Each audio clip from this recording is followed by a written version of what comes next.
News 13 has learned that a top Bernalillo County official whose job includes making sure that you pay your taxes suffers from a serious case of do as I say, not as I do. On special assignment tonight, Kim Holland discloses her disturbing discovery at the treasurer's office. His name is Fidel Bernal. He's Bernalillo County's chief deputy treasurer, who's a certified public accountant. About 30 years as a CPA. He makes sure the county collects $555 million in taxes from nearly 300,000 people and businesses.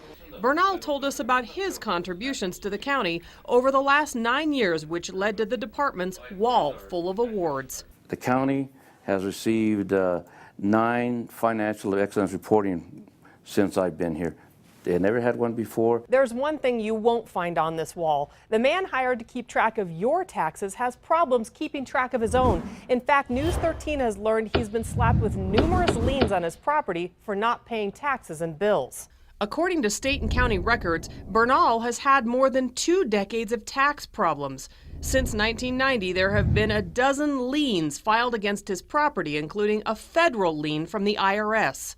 I have taken care of all of them. I'm in good standing with the state. Well, that's not exactly true. For the last 17 years, Bernal has owned this office building where he runs his accounting business and rents out other office space.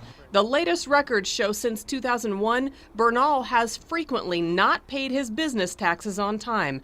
That resulted in 4 liens on his property worth $14,000. According to taxation and revenue records, he's paid all but 2 of those liens. That means that with penalties and interest, he currently owes the state just over $4,000.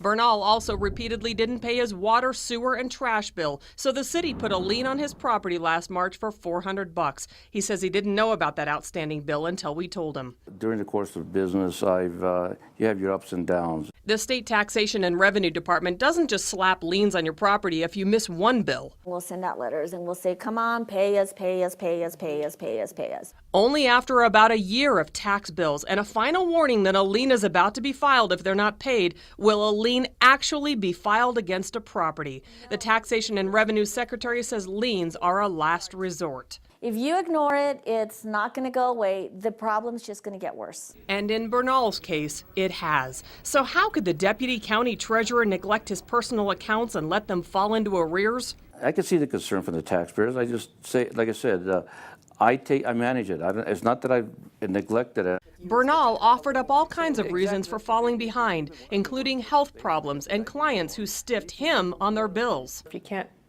manage your budget at home, what's to say you can do it here? They're not really money problems. They're just something that happens. We asked his boss, County Treasurer Manny Ortiz, the same question. He says he was surprised when we told him about Bernal's liens, but assured us and taxpayers Bernal does a great job managing the county's books. I'm very comfortable with Mr. Bernal, and I plan to keep him as long as I'm here. Bernal told us his top focus is taking care of taxpayers' money as chief deputy treasurer, and that he's working on paying off his remaining liens. We're kind of like the shoe cobbler, you know. We're the last ones to take care of our own stuff. We take care of everybody else, but we're the last ones to take care of ourselves. On special assignment, Kim Holland, KRQE News 13.